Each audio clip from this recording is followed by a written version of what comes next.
Yahobu, Bapak Ibu Pendeta, Sinenge, Majelis dan warga Gereja Amin, ini adalah channel YouTube Sinode Gereja Amin.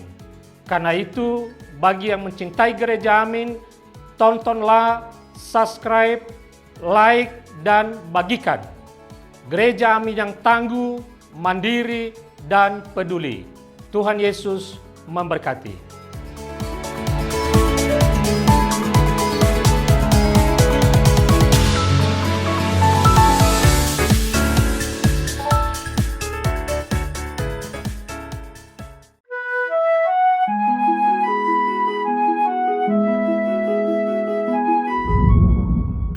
Sahabat KW yang diberkati Tuhan, senang dapat kembali menjumpai saudara dalam acara Wasiat Kekal berupa renungan firman Tuhan yang memandu kehidupan kita. Saya Pendeta Arlianus Larosa.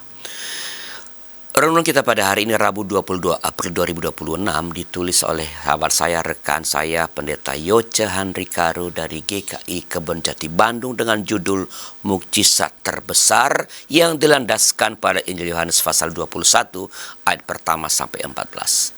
Dan yang akan jadi pusat dari permenungan kita, pusat refleksi kita pada hari ini adalah Yohanes 21 ayat 12. Mari kita berdoa sebelum membacanya. Bapa di sorga, terima kasih kesempatan hari ini Engkau kembali anugerahkan kepada kami. Biarlah waktu yang telah Engkau berikan ini tidak berlalu dengan sia-sia, melainkan sungguh-sungguh bermanfaat. Sehingga firman Tuhan betul-betul dapat menolong kami untuk mengendalikan kami untuk mengerjakan apa yang Tuhan kehendaki dan menjauhi apa yang Tuhan tidak kehendaki. Terima kasih Bapa, dalam nama Tuhan kami Yesus Kristus. Amin. Saya bacakan sahabat Yohanes 21 ayat 12, dengarkanlah firman Allah, kata Yesus kepada mereka, marilah dan sarapanlah.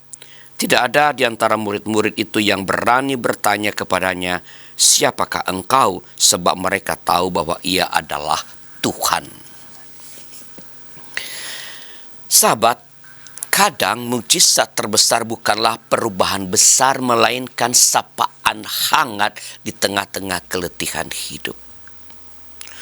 Mukjizat tidak selalu berbentuk peristiwa dahsyat yang mengubah segalanya secara drastis dalam hidup kita. Seringkali sapaan yang tulus, kepedulian atau perhatian yang meneguhkan saat kita merasa lelah atau putus asa dapat menjadi mukjizat yang paling kita butuhkan.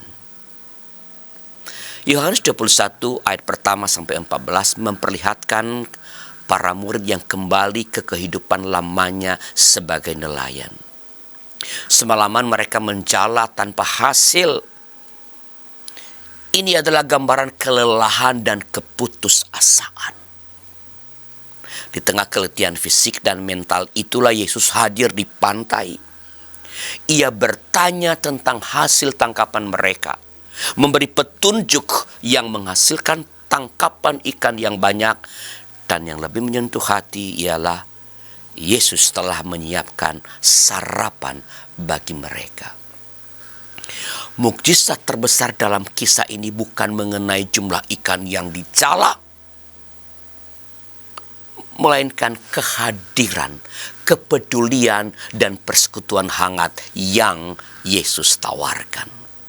Di tengah rutinitas yang mungkin terasa sia-sia, Yesus menyapa mereka dengan kehangatan dan memberikan pemulihan bagi semangat hidup mereka. Sahabat, Tuhan peduli terhadap keletihan kita sehari-hari. Kadang Tuhan hadir bukan untuk langsung mengubah situasi kehidupan yang membuat kita letih dan lelah, tetapi untuk duduk bersama kita, menyapa, menguatkan, dan membangkitkan kembali gairah hidup kita. Bila ada pengalaman saudara di mana saudara mengalami keputusasaan, misalnya undur dari pelayanan, atau berhenti mengerjakan sesuatu yang sebenarnya berguna bagi banyak orang, dan tiba-tiba ada sesuatu, entah orang, entah pengalaman tertentu yang membuat saudara kembali bersemangat, dan Anda percaya itu adalah karunia Tuhan, silakan tulis di kolom komentar supaya jadi berkat bagi para sahabat DKB yang lain.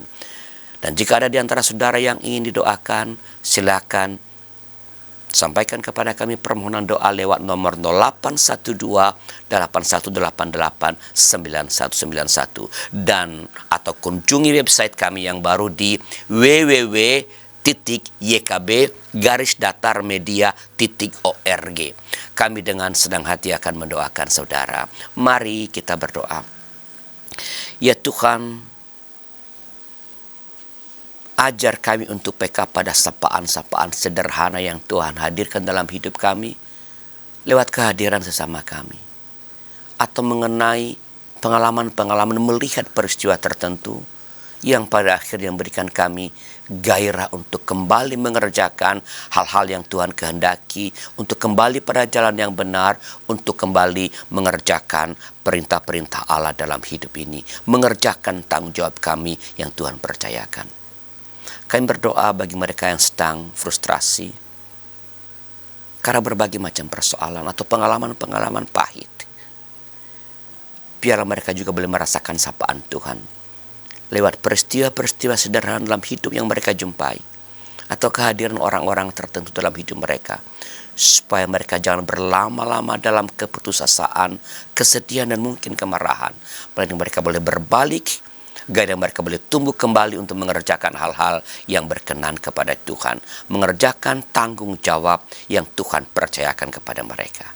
Terima kasih Bapa, inilah doa kami, sempurnakanlah karya kami menaikkan kepadamu dalam nama anak-Mu Tuhan kami, Yesus Kristus. Amin. Demikian sahabat renungan kita pada hari ini. Jangan lupa subscribe, like, dan bagikan kepada sebanyak mungkin orang. Tuhan memberkati saudara.